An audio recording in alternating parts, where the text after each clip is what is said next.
मैं आपको हिंदी साहित्य काल विभाजन एवं नामकरण टॉपिक कराने जा रही हूँ, जो आरपीएससी फर्स्ट ग्रेड के सिलेबस में लगा हुआ है। हमारे टॉपिक का क्या नाम है? हिंदी साहित्य का काल विभाजन एवं नामकरण। काल विभाजन क्या होता है और नामकरण क्या होता है, इसको आज हम समझते हैं। देखो, आपको पता है हिंदी साहित्य इतिहास लेखन की परंपरा में विभिन्न विद्वानों का योगदान रहा है। वो टॉपिक भी मैं आपको कराऊंगी, लेकिन जब मेरा काल विभाजन एवं नामकरण वाला टॉपिक पूरा हो जाएगा, उसके बाद मैं टॉपिक लूंगी हिंदी साहित्य इतिहास लेखन की परंपरा में विभिन्न विद्वानों का योगदान। और इसके ऑब्जेक्टिव टाइप के क्वेश्चन मैंने अपने चैनल पर करा दिए हैं, आप विजिट करके इसके सारे क्वेश्चन हल कर लेना, वो प्रीवियस ईयर क्वेश्चन से। तो देखो, काल विभाजन एवं नामकरण, जैसे आदिकाल का उन्होंने समय क्या रखा, जैसे हम कहते हैं ग्रियर्सन के अनुसार आदिकाल का विभाजन क्या किया था उन्होंने, आदिकाल का नाम क्या रखा था। काल विभाजन से मतलब है इसकी समय अवधि क्या रखी गई थी, और नामकरण का मतलब क्या हो जाएगा कि इसका नाम क्या रखा गया था। जैसे आदिकाल का नाम किसी ने तो वीरगाथा काल रखा, किसी ने इसको आदिकाल कहा, किसी ने इसको चारण काल कहा, किसी ने इसको सिद्ध सामंत काल कहा। तो लोगों के अनुसार अलग अलग तरह से क्या किया गया, नामकरण। और काल विभाजन का मतलब है लोगों ने अलग अलग तरह से काल विभाजन किया था। जिस तरह से हम शुक्ल को देखते हैं, तो शुक्ल ने किस तरह से काल विभाजन किया, शुक्ल ने किया था वीरगाथा काल, फिर उन्होंने पूर्व मध्य काल, फिर उत्तर मध्य काल, फिर आधुनिक काल। ये तो हो गया हमारा शुक्ल के अनुसार काल विभाजन। फिर ग्रियर्सन ने किस तरह से पूरे हिंदी साहित्य के इतिहास को विभाजित किया, उन्होंने जैसे कि उनके अनुसार क्या विभाजन की रूपरेखा रही। फिर इसके अलावा रामकुमार वर्मा के अनुसार विभाजन की रूपरेखा क्या रही। फिर उसके अलावा नगेंद्र ने क्या काल विभाजन किया। नगेंद्र ने खुद तो नहीं लिखा, लेकिन उनके द्वारा संपादित है, तो नाम किसका आ जाता है, नगेंद्र का। नगेंद्र के इतिहास के अनुसार क्या काल विभाजन रहा, तो ये होता है हमारा काल विभाजन। अब देखते हैं हम इसके अंदर क्या दे रखा है। काल विभाजन और नामकरण साहित्य इतिहास की क्या होती है, एक गंभीर समस्या होती है।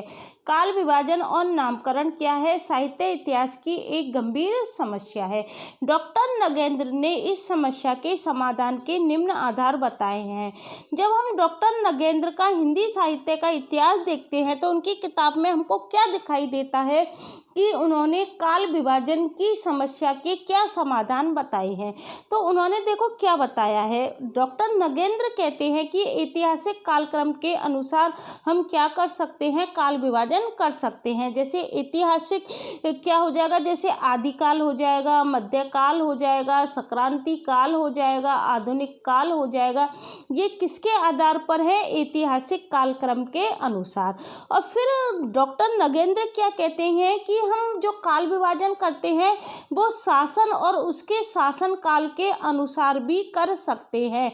जैसे मतलब किया जाता है, कई लोग करते हैं कि शासन और उसके शासन काल के अनुसार कई लोग काल विभाजन करते हैं, जैसे एलिजाबेथ युग, विक्टोरिया युग और मराठा युग आदि। और कई लोग किसके आधार पर करते हैं, लोकनायक और उसके प्रभाव काल के अनुसार करते हैं। जैसे चैतन्य काल हो गया, गांधी युग हो गया। लोकनायक और उसका प्रभाव क्या रहा था उस युग पर, देखो गांधी का पूरा प्रभाव पड़ा था, तो गांधी के नाम से ही क्या चल गया, गांधी युग चल गया। चैतन्य का पूरा प्रभाव पड़ा था, तो चैतन्य काल हो गया। फिर चौथा हम क्या विभाजन कर सकते हैं, साहित्य नेता व उसकी प्रभाव परिधि के आधार पर। जैसे रविंद्र युग और भारतेंदु युग, जैसे रविंद्रनाथ टैगोर का पूरा प्रभाव पड़ा था, तो क्या नामकरण हो गया, रविंद्र युग। और हिंदी साहित्य के इतिहास पर आधुनिक काल में भारतेंदु का प्रभाव पड़ा, तो हमने क्या नामकरण कर दिया, भारतेंदु काल। तो इस तरह से हम साहित्य नेता व उसकी प्रभाव परिधि के आधार पर भी क्या कर सकते हैं, नामकरण कर सकते हैं। और पांचवा पॉइंट है हमारा, राष्ट्रीय सामाजिक अथवा सांस्कृतिक घटना या आंदोलन के आधार पर भी हम क्या कर सकते हैं, नामकरण कर सकते हैं। ये किसकी किताब में लिखा हुआ मिलता है हमको, नगेंद्र की किताब में लिखा हुआ मिलता है। तो हम किसके आधार पर और कर सकते हैं, राष्ट्रीय सामाजिक अथवा सांस्कृतिक घटना या आंदोलन के आधार पर हम क्या क्या करते हैं, नामकरण करते हैं। जैसे भक्ति काल हो गया, पुनर्जागरण काल हो गया, सुधार काल हो गया, युद्धोत्तर काल हो गया, प्रथम महायुद्ध के बाद का कालखंड हो गया, स्वतंत्रोत्तर काल हो गया। ये हमने किसके आधार पर किया, सामाजिक अथवा सांस्कृतिक घटना या आंदोलन के आधार पर किया। जैसे भक्ति काल में क्या रही थी, भक्ति की प्रमुखता रही थी, लोग भक्ति की ओर उन्मुख हो गए थे। पुनर्जागरण काल क्यों किया, उसमें क्या है, उस समय स्वतंत्रता संग्राम चल रहा था, तो लोगों को क्या है, अपने देश की आज़ादी के लिए क्या होना पड़ रहा था, जागृत होना पड़ रहा था। तो उस आधार पर हमने क्या नाम रख दिया, पुनर्जागरण काल। सुधार काल हमने क्यों रखा, क्या सुधार किया गया, भाषा में द्विवेदी युग था, वो पूरा सुधार काल को लेकर हुआ था। इस तरह से हमने क्या रख दिए, नामकरण रख दिए। अगला जो पॉइंट नगेंद्र बताते हैं वो क्या बताते हैं कि साहित्यिक प्रवृत्ति के नाम पर भी हम क्या कर सकते हैं, नामकरण कर सकते हैं। जैसे रोमानी युग, रीतिकाल, छायावाद युग आदि। ये किसके आधार पर है, साहित्यिक प्रवृत्ति के नाम पर। साहित्यिक प्रवृत्ति जैसे रीतिकाल में क्या है, रीति की प्रवृत्ति रही, तो उस आधार पर क्या नामकरण कर दिया, रीतिकाल कर दिया। छायावाद में छायावाद की प्रवृत्ति देखी गई तो छायावाद युग कर दिया। रोमानी युग मतलब रोमांस की प्रधानता दिख रही, तो हमने क्या नामकरण कर दिया, रोमानी युग कर दिया। तो ये किसके आधार पर होता है, साहित्यिक प्रवृत्ति के नाम पर। अब इसका मैंने आपको क्वेश्चन कराया था, ऑब्जेक्टिव टाइप के आप क्वेश्चन देखना। वो क्वेश्चन मैंने किस तरह से कराया था, आपको याद आ रहा हो तो आदि ऐतिहासिक कालक्रम के अनुसार काल विभाजन संगत नहीं है।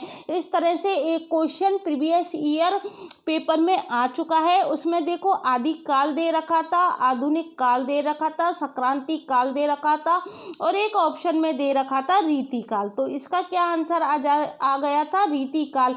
क्यों आ गया था, क्योंकि आदि काल तो क्या है, ऐतिहासिक के अनुसार है, संक्रांति काल भी ऐतिहासिक के अनुसार है और आधुनिक काल भी किसके अनुसार है, ऐतिहासिक के अनुसार है।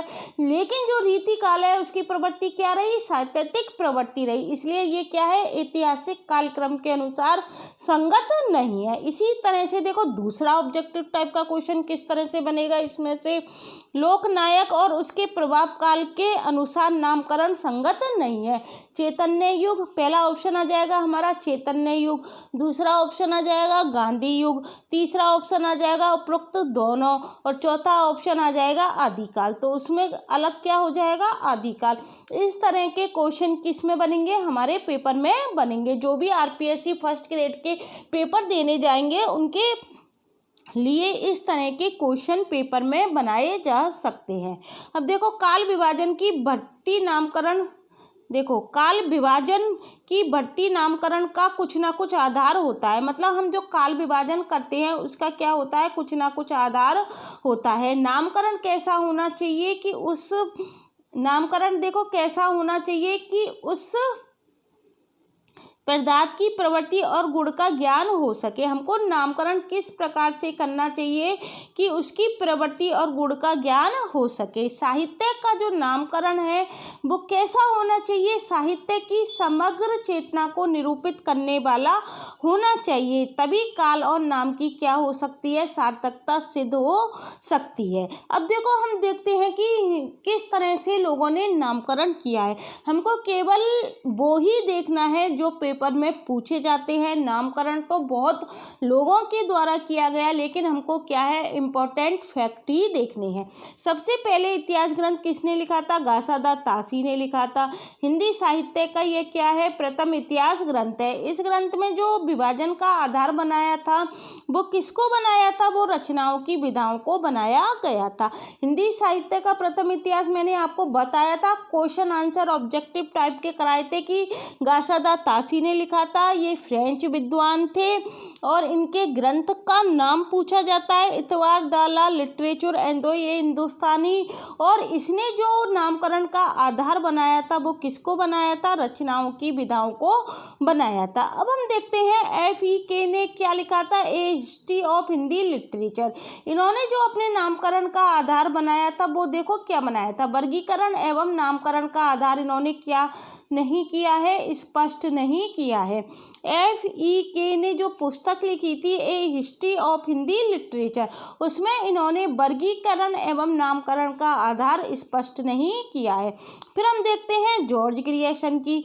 जो जॉर्ज ग्रियर्सन है उन्होंने क्या लिखा था, the modern vernacular literature of Hindustan नामक अपने ग्रंथ में हिंदी साहित्य का विभाजन और नामकरण इस प्रकार प्रस्तुत किया है। देखो ग्रियर्सन का इम्पोर्टेंट है, पेपर में पूछा जा सकता है। ग्रियर्सन के इतिहास का क्या नाम है, the modern vernacular literature of northern Hindustan. ये किस भाषा में लिखा गया था, अंग्रेजी भाषा में लिखा गया था। इसका हिंदी में अनुवाद किसने किया था, किशोरी लाल गुप्त ने किया था। और इन्होंने नामकरण का आधार देखो किस तरह से किया है। सबसे पहले तो इन्होंने क्या नाम लिखा है, चारण काल। चारण काल कब से है, 700 से 1300 ईस्वी। तो पेपर में आता है ग्रियर्सन ने आदिकाल का नामकरण क्या किया है, तो क्या किया है, चारण काल। समय पूछा जा सकता है, 700 से 1300 ईस्वी है। फिर इन्होंने किया है 15वीं सदी का धार्मिक पुनर्जागरण। 1300 से ये डायरेक्ट किस पर आ गए, 15वीं सदी पर आ गए। और 14वीं सदी इनकी क्या हो गई, पूरी गायब कर दी इन्होंने।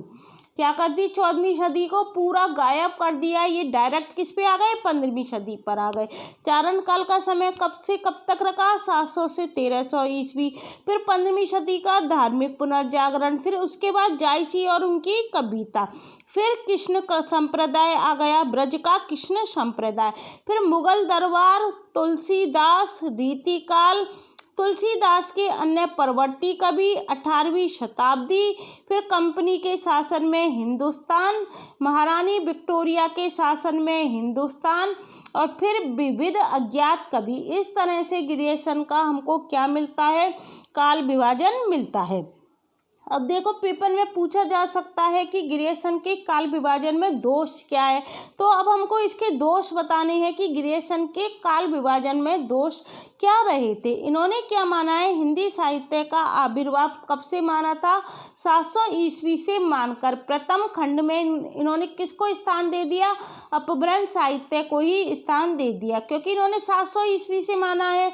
और उस समय कौन सा साहित्य चल रहा था, अपभ्रंश साहित्य चल रहा था। तो इन्होंने किसको स्थान दे दिया, अपभ्रंश साहित्य को स्थान दे दिया। अपभ्रंश के बाद क्या आई, हमारी पुरानी हिंदी, या हम कह सकते हैं हिंदी का विकास हुआ था। अपभ्रंश के बाद अभट्ट, और अभट्ट के बाद हिंदी का विकास हुआ था। तो इन्होंने 700 ईस्वी से मानकर अपभ्रंश साहित्य को क्या दे दिया, स्थान दे दिया। इन्होंने चारण काल 13वीं सदी के अंत में समाप्त हो जाता है। इनका जो चारण काल है वो कब समाप्त हो जाता है, 13वीं सदी में। और उसके बाद इन्होंने 15वीं सदी का किसका विवेचन किया है, धार्मिक पुनरुत्थान का विवेचन किया है। इस प्रकार पूरी 14वीं सदी के साहित्य को काल विभाजन की सीमा से बाहर रखा गया है। 14वीं सदी क्या कर दी, इन्होंने पूरी गायब कर दी। तो प्रश्न उठ सकता है कि 14वीं सदी को इन्होंने काल विभाजन की सीमा से बाहर क्यों रखा है, जो कि सर्वदा असंगत है। इन सीमाओं के बावजूद भी जो जॉर्ज ग्रियर्सन है उनका काल विभाजन क्या रखता है, ऐतिहासिक महत्व रखता है। तो हमसे जो ग्रियर्सन का देखो इतिहास का नाम पूछा जा सकता है, क्या नाम था, the modern vernacular literature of northern Hindustan. किस भाषा में लिखा गया था, अंग्रेजी भाषा में लिखा गया था। तीसरा क्वेश्चन बन सकता है, इसका हिंदी में अनुवाद किसने किया, किशोरी लाल गुप्त ने किया। ग्रियर्सन ने आदिकाल को क्या नाम दिया, चारण काल दिया। इस तरह से मैंने आपको क्वेश्चन बता दिए हैं कि ग्रियर्सन के बारे में क्या क्या क्वेश्चन बन सकते हैं। और इन्होंने जो अपना काल विभाजन किया है उसमें पूरी 14वीं सदी को इन्होंने क्या कर दिया, गायब कर दिया। अब हम देखते हैं मिश्र बंधुओं का काल विभाजन। देखो ये भी इम्पोर्टेंट है, ये भी पेपर में पूछा जाता है हमसे। सबसे पहले तो इसके इतिहास का नाम पूछा जाएगा। मिश्र बंधुओं के इतिहास का क्या नाम रहा था, तो मिश्र बंधु विनोद। मिश्र बंधुओं ने अपने साहित्य इतिहास ग्रंथ मिश्र बंधु विनोद में काल विभाजन में नई दृष्टि और नई विवेक का परिचय दिया है। मिश्र बंधुओं का प्रयास निश्चित ही सभी दृष्टियों से, ये ग्रियर्सन है, ये थोड़ा क्या है, ग्रियर्सन में टाइपिंग मिस्टेक आ जाती है। ग्रियर्सन के काल विभाजन से बहुत विकसित है। किसका विकसित है, मिश्र बंधुओं का। मिश्र बंधुओं का प्रयास निश्चित ही सभी दृष्टियों से, ग्रियर्सन के काल विभाजन से बहुत विकसित है और वैज्ञानिक है। अब देखो ग्रियर्सन का काल विभाजन देखते हैं, इन्होंने किस प्रकार से काल विभाजन किया है। तो ग्रियर्सन ने क्या है, मोटे रूप से इसे 5 भागों में वर्गीकृत किया है। पहला भाग क्या है, आरंभिक काल। आरंभिक काल के इन्होंने कितने खंड कर दिए, 2, पूर्व आरंभिक काल और उत्तर आरंभिक काल। फिर इन्होंने दूसरा क्या किया, माध्यमिक काल। माध्यमिक काल के भी 2 भाग कर दिए, पूर्ण माध्यमिक और प्रौढ़ माध्यमिक काल। फिर इन्होंने किया अलंकृत काल। अलंकृत काल के भी इन्होंने क्या कर दिए, 2 भाग कर दिए, पूर्व अलंकृत काल और उत्तर अलंकृत काल। फिर इन्होंने किया परिवर्तन काल और वर्तमान काल। टोटल कितने हो गए, 8 हो गए। देखो आरंभिक काल, माध्यमिक काल, अलंकृत काल, परिवर्तन काल और वर्तमान काल, ये तो कितने हो गए, 5 हो गए। फिर 2 इसमें कर दिए, 2 इसमें कर दिए और 2 आरंभिक काल के तो क्या कर दिए, 2 कर दिए। तो 2 तो आरंभिक काल के मान लो, माध्यमिक काल के 2 कर दिए, 2 माध्यमिक काल के मान लो, अलंकृत काल के 2 कर दिए तो 2 अलंकृत, 2 4 6, एक परिवर्तन काल हो गया, एक वर्तमान काल हो गया। टोटल कितने हो गए, 8 हो गए। अब हम इसको देखते हैं। यद्यपि मिश्र बंधुओं का काल विभाजन पर्याप्त व्यवस्थित और वैज्ञानिक है। मिश्र बंधुओं का जो काल विभाजन माना जाता है वो पर्याप्त व्यवस्थित और वैज्ञानिक माना जाता है, फिर भी इस वर्गीकरण में अनेक विसंगतियां हैं, मतलब इस वर्गीकरण में अनेक दोष हैं। पूरे वर्गीकरण में विभाजन का कोई निश्चित आधार नहीं अपनाया गया है।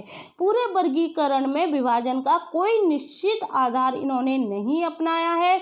देखो आरंभिक काल किया है, फिर माध्यमिक काल किया है, वर्तमान काल आदि विभाजन के साथ इन्होंने क्या कर दिया, अलंकृत काल कर दिया बीच में, जो युक्ति संगत प्रतीत नहीं होता। जब इन्होंने माध्यमिक काल ही कर दिया तो अलंकृत काल की क्या जरूरत पड़ गई, क्योंकि यह कालक्रम के आधार से भिन्न प्रवृत्तिगत आधार पर स्थित है। क्योंकि यदि हम कालक्रम की दृष्टि से देखते हैं तो यह भिन्न प्रवृत्तिगत आधार पर स्थित है। इसमें पद्धति की दृष्टि से भी एक रूपता का निर्वाह नहीं किया है। मिश्र बंधुओं ने क्या किया है, पद्धति की दृष्टि से भी हमें इनके अंदर एक रूपता का निर्वाह दिखाई नहीं देता है। क्यों नहीं देता है, क्योंकि इन्होंने जो शुरुआत की 3 काल है उनको तो 2-2 खंडों में वर्गीकृत कर दिया, लेकिन जो बाद के 2 काल है, परिवर्तन काल और जो लास्ट का था वर्तमान काल, उसमें उन्होंने ये पद्धति नहीं अपनाई, अर्थात उनको 2-2 भागों में विभाजित नहीं किया। तो इनके इतिहास में हमको क्या नहीं दिखाई देती, एक रूपता दिखाई नहीं देती है। तो आज गाइस हमने किस किस के इतिहास पढ़ लिए। सबसे पहले मैंने आपको बताया था गासादा तासी। गासादा तासी ने किस आधार पे काल विभाजन किया, रचनाओं की विधाओं को उन्होंने क्या बताया था, काल विभाजन का आधार बताया था।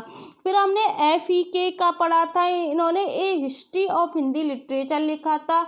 इसमें इन्होंने काल विभाजन या नामकरण का कोई आधार स्पष्ट नहीं किया है। फिर हमने ग्रियर्सन का पढ़ा। ग्रियर्सन के में भी हमने क्या देखा, ग्रियर्सन की जो काल विभाजन और नामकरण में क्या मिलता है, हमको दोष दिखाई देता है। फिर उसके बाद हमने मिश्र बंधुओं का काल विभाजन पढ़ा, इसमें भी हमको क्या नहीं दिखाई देती, एक रूपता का निर्वाह दिखाई नहीं देता है। तो इस तरह से आज मैंने गाइस आपको मिश्र बंधुओं का और ग्रियर्सन का काल विभाजन और नामकरण पूरा करा दिया है। गासादा तासी में कुछ नहीं था, FEK में भी काल विभाजन का कोई आधार नहीं अपनाया गया था। कल हम रामचंद्र शुक्ल और अन्य विद्वान का काल विभाजन और नामकरण देखेंगे। अगर आपको ये वीडियो अच्छी लगती है तो इसे अन्य छात्रों के लिए शेयर करना मत भूलना। Thank you guys.